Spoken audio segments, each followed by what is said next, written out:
Hey, how's it going, everyone? I am sitting out here in front of Connor's Castle, here in the Dreadlands, and I thought I'd make a quick guide, an AE kiting guide for the Bard class here on the P99 Green server.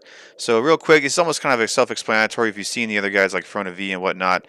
This is actually a little bit less intricate in that we don't have as many things to worry about, but nonetheless, this is this is a very simple zone, something you can do in either your downtime or just a level in general, right? Because who you can't beat this experience in a group typically. So let's just look at the layout real quick. So this is the zone. I am currently right here. A lot of bards like to kite up in this area in the Burning Woods because you're right at the zone line. So it's an easy escape if you have to go that way. Um, but regardless, I am actually going to kite right out here in front of me. You can kite anywhere along the edges or even on the platform here where there are no pathers. Granted, there is a pather here right out in front of me. I just do it here just because I like to and it keeps me within some bounds. But there is a pather, so we'll be sure to pull him as we bring the kite in. So what is the name of the game? The name of the game is Dogs and Chickens. What does that mean? So we're going to pull all kinds of drovelargs and the cockatrices that are all around. And all of our main focus will be in, I guess it's like little desert area and out in the, just out in the field in general. So when I come out, I'm just going to start, doing collecting mobs all the way around this place. And depending on how much time, is how much you would collect and whatnot. If you just wanted a simple kite, you just run right out, pull, a good 25 and call it a day. Come in, bring in the kite, take you, a few minutes just to cut them down. Do some instrument swapping if you want to maximize that, to reduce that time, maximize your damage and whatnot. So that's all we're going to do. And I will be using two songs. I do have Denon's Disrupted Discord, your level 18 brass modifier, and of course Dissonance, like always, is your level 2 song, stringed instruments, and we'll get those going. I'll twist in cellos, accelerando, so a 3-song twist to start this up. And so all I'll do here, just some quick little techniques. I switch over. I do use Brusco's Bossful Bellow to start tagging. So this is actually the pather, and I'll just start with him. Because there we go. Ensure that we get it. And you can see all the mobs all over the place. So, perfect example here, we want to avoid Draconids. Draconids will root you, dot you. They are the meanest ones out here probably. The rest are all pretty much melee, as far as I remember. But brutes, so like the brutes and stuff, and the big mountain giants, we don't want to pull them. They have larger character models, and at our level, I'm level 42 right now. We can't get close enough to get those dots on without getting hit, so they're just going to keep hitting you, possibly stun you, and then possibly getting you killed with a large pack. So we definitely don't want that. So here are the chickens, right? The little stone grazer cockatrices. The petrifiers are the next levels up, so so they're a little bit harder, but nonetheless easily doable. um, so all out here, right? They're going to be wandering all over the place. So we're just going to come around and do that. You can body aggro these things, so just getting up close and getting aggro that way, or you can kite them around. The chickens are also social aggro, so if you kite chicken on chicken, chicken fried chicken, ooh, you already aggroed me, it will pull it into the kite as well that way.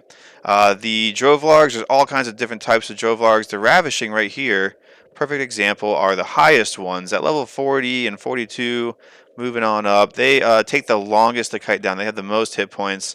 And to me, they're just kind of annoying to start. As we get a little bit higher, we can start landing dots more often. Then we can burn them down quicker. And so, of course, they become more viable. But I just don't do it because every drovelarg, that is in your kite takes up a kiting spot. So if you're only looking to pull, the initial 25, that's taken up a potential spot that could be something else that you could kill faster. It's just so that you can maximize your time. So there's snarlers, gnashers, growlers. They're all in here. There's some like werewolf things, same exact models, and they're just different level ranges, and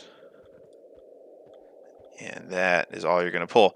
So we'll get a nice little kite and we'll bring it in, and I'll show you exactly what I'm doing, and that'll be it. So I'll be right back. All right, just a small kite coming in here, and we're gonna come pull right into there. So cue the music, and we'll get into it. Switching back to my horn here. There we go. There's the pack. Let's just pull them out and around. Got my strafe going, and we'll click off the screen, releasing my keys, and that puts me into the auto run. Auto strafe and mouse steering is all I'm using to do this.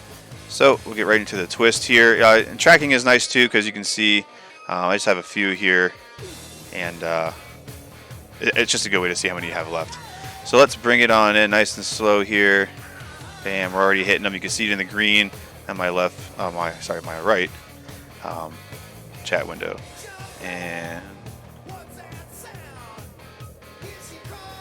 maybe asking what happened to my pants. I don't know either. I don't know what I did with my other set of pants. But stop looking at that. Up here. Look up here. Okay. So yep, nice and smooth, right? Just smooth and consistent. Not getting in overly close. We can use our tab key. We can target our mobs to see our progress and cycle through that way. This is all you're going to be doing, just like in Front of V and like almost anywhere else. Just keeping them nice and smooth. I just got a few misses right there. That's all right. Prioritize the cellos to keep it in this close, and you'll be good to go. At any time you feel like you might be in a bind or something, or cellos drops, just release your mouse and strafe away. That's all you got to do. And then re-engage cellos as needed, or whatever you want to do. Can you do just strafing? Of course you can. You can do whatever it is you want to do.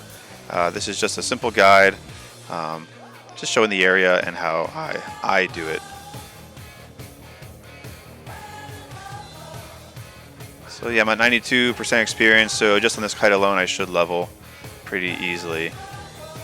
And you can call, and you'll be able to pull. You pull as many mobs as you want. Very easy zone to kite. Again, you're just playing keep away from the drachnids. Those are probably the worst ones. Other than that, easy day. And as you can see in this little area, you can see how small these circles are, right?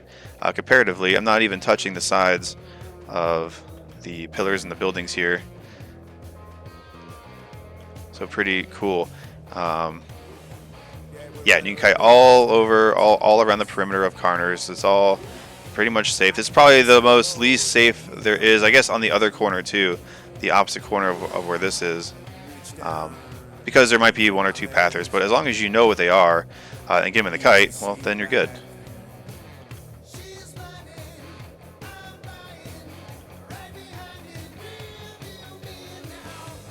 And you can apply the same method all throughout different zones. Oh, look at that! Gornair is up. Get him, get him, get him. Or maybe she just died. Yeah. Why must you mortals always hunt down my people like dogs? What if we can AE kite down Gornair? No, definitely not. Gornair is a beast. So. Well, she's a dragon, right? She is a beast. She will wreck face. But cool. Yeah, that is pretty much it. There's I'll bore you with actual kiting and running around, but that is it. So, yep. Any thoughts? Always feel free to reach out. My main character is Lethan, Lethan. If there's any questions or you want to see some other stuff, I'll keep some other kiting videos coming as I can. And you guys have a good day. Keep rocking.